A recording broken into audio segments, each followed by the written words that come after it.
ABK Radio, l'interview. Sidonie Feka reçoit ce matin le docteur Yambé Timba, il est économiste.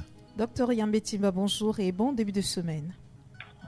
Bonjour Madame Fifak, bon début de semaine à vous et à tous vos collègues. C'est un plaisir de vous avoir une fois de plus et avec vous, nous allons rester sur la pénurie de carburant pour parler de cette solution qui pourrait peut-être résoudre le problème. Est-ce qu'on s'achemine vers une libéralisation des produits pétroliers et quelles pourraient en être les conséquences sur la consommation, sur le consommateur camerounais? Bon, disons que je crois qu'on n'a pas pris le temps de bien réfléchir à la situation et qu'on a essayé tout simplement de Allô? Oui, docteur. Oui, on a été... donc, je disais, je crois qu'on n'a pas eu le temps, on n'a pas pris le temps de bien réfléchir à la solution et de régler plutôt une question de lobby ou une question de groupe d'intérêt et non pas la question du pétrole, du carburant, enfin pas du pétrole, la question le problème du carburant au Cameroun. Oui. Si vous voulez régler le problème du carburant, ce n'est pas en multipliant les acteurs. Les gens, au premier abord, peuvent croire que le fait que maintenant on a plusieurs importateurs règle le problème, mais ça ne règle pas le problème. Parce que vous ayez un importateur ou que vous en ayez 200, vous êtes confronté au même problème systémique qu'on appelle les devises. Donc, c'est pas ça le problème. Que vous disiez qu'il y ait 10 000 importateurs ou qu'il y en ait un seul, tout le monde va buter sur les devises. Est-ce que le pays a suffisamment de devises pour importer du pétrole, du carburant? Voilà le problème de fond. Donc, gesticule là, on règle un problème, on dit qu'on règle un problème. Évidemment, le peuple, lui, il ne comprend pas. Il pense que ok, le problème est réglé, mais il n'est pas réglé. Le problème de fond, c'est les devises. Et il faut expliquer une petite chose aux Camerounais. Ce n'est pas parce qu'on dit que les banques sont sur liquide que ça veut dire que le Cameroun a des devises. Ce n'est pas la même chose. Le franc CFA ne s'utilise pas à l'international, on l'utilise ici. Donc nos banques peuvent être sur liquide et avoir 100 000 milliards de francs CFA. Ça ne nous donne pas la capacité d'acheter à l'extérieur. Ce qui nous donne la capacité d'acheter à l'extérieur, c'est ce que la France confisque. Et ce que la France confisque, c'est nos devises quand nous vendons le cacao, le pétrole, le gaz, le coton, etc. Donc la France elle confisque ça et elle nous donne les papiers ici. Donc ce n'est pas le problème de fond. La conséquence, c'est qu'on n'a pas de devise. Et en ce moment, vous constatez que le FMI nous fait marcher pour 45 petits milliards. Oui. Or, nous avons des milliers de milliards dans nos banques. Mais pourquoi est-ce qu'on a des problèmes avec 45 milliards, l'équivalent de 45 milliards auprès du FMI? Parce que pour payer le FMI, on ne paye pas le FMI en francs CFA, on paye le FMI en devises. Donc, vous pouvez avoir 100 000 milliards de francs CFA dans les banques. Si vous n'avez pas les 45 petits milliards en devises, vous ne pouvez pas payer le FMI. Et le FMI risque de vous exiger même de dégraisser la fonction publique, c'est-à-dire de supprimer les postes dans la fonction publique, d'augmenter le prix du carburant et de beaucoup d'autres choses et de supprimer beaucoup de services publics pour pouvoir payer les 45 milliards, mais en devises. Nous sommes dans un grand camp de concentration à la décharge de ceux qui sont censés importer le pétrole, mais il faut interpeller le niveau stratégique, c'est-à-dire le président de la République, pour lui dire, mais monsieur le président, il est évident que si nous avions notre propre monnaie, mais on aurait réglé le problème autrement. D'autre part, la mauvaise gestion, la gabégie dans la gestion des devises de notre pays, c'est une catastrophe. On importe des choses parfaitement inutiles qui bouffent nos devises et quand il faut importer les choses essentielles, il y a des problèmes. Donc, ce n'est pas ça la solution, d'avoir 1000 acteurs qui vont importer le carburant, mais c'est de régler le problème des devises. Et il n'y a pas 1000 manières de régler le problème des devises. La seule façon de régler le problème des devises, c'est de créer notre monnaie. Si on ne peut pas être indépendant, si nous ne pouvons pas être souverains, si nous ne pouvons pas créer notre monnaie, j'en parle depuis peut-être 2000, 2005 ou 2006 ou 2007, si nous ne pouvons pas créer notre monnaie, on va être dans le même problème. Et vous imaginez qu'en 2005, 2007, 2009, c'est un gamin. Donc, Oui. c'est des choses qu'on a compris depuis très longtemps. On essaie d'en parler. Mais il y a eu des aînés qui en ont parlé bien avant nous. Les Arbohou, les Tunjan Poemi, les Osende Afana. Je parle d'Osende Afana, c'est 1962. Ce n'est pas aujourd'hui. Oui. Les Sylvanus Olympio, c'est 1960.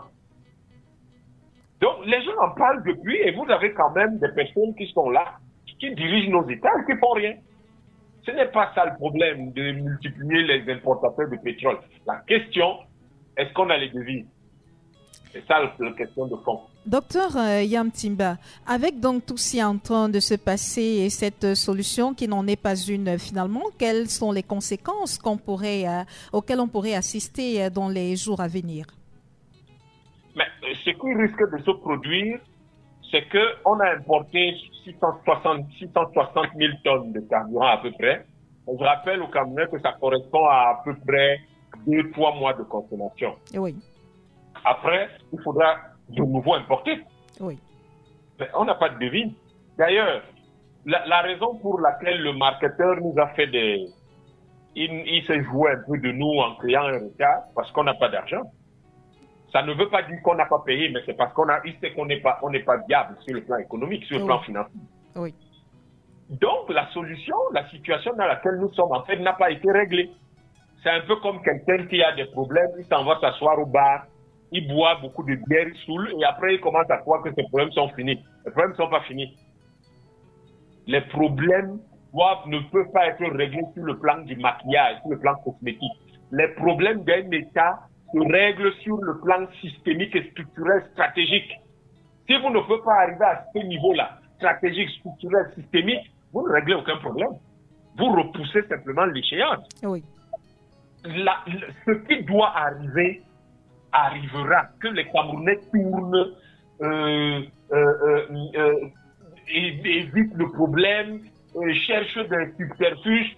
Ce qui doit arriver va arriver. Ce qui doit arriver, c'est que nous devons avoir notre propre monnaie. Ce n'est qu'avec ça qu'on est capable de régler ce problème.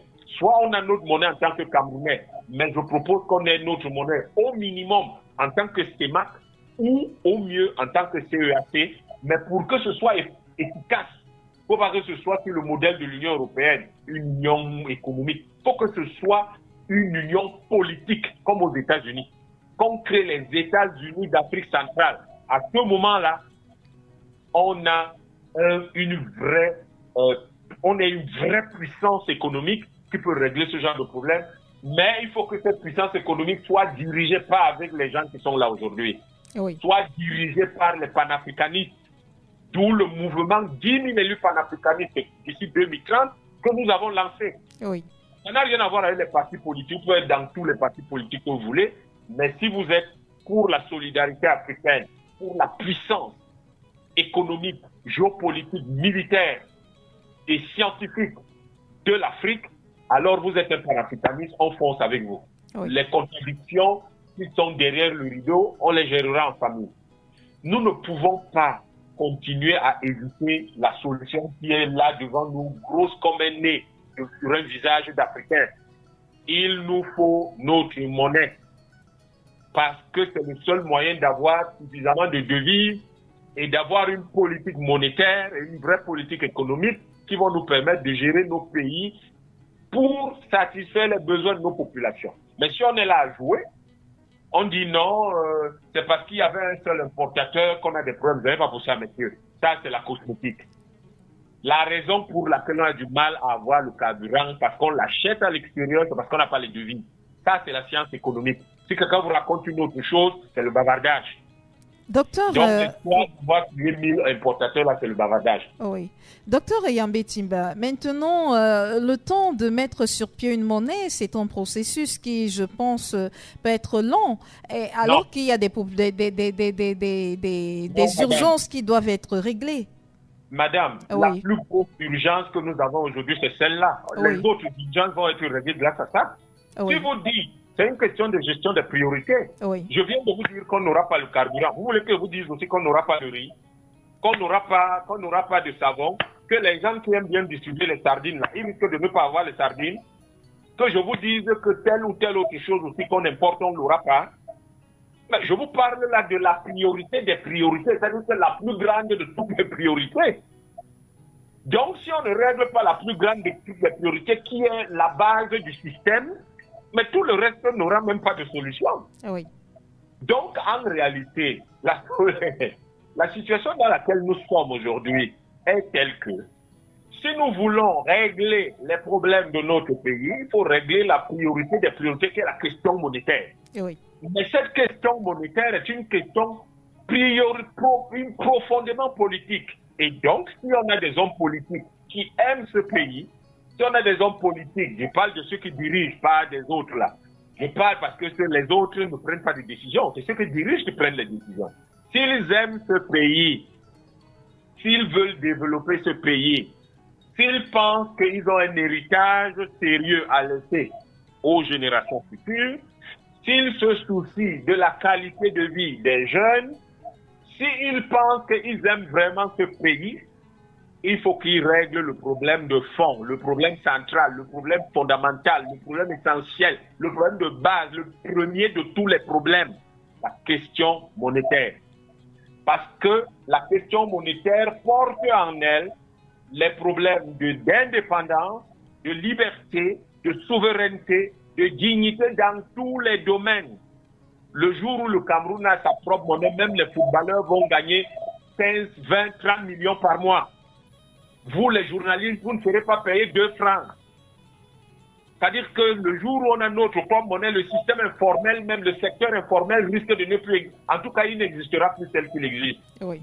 Le jour où nous avons notre propre monnaie, on pourra créer des industries. Le jour où nous avons notre propre monnaie, on pourra financer le système éducatif, le système de santé, le système agricole et agroalimentaire.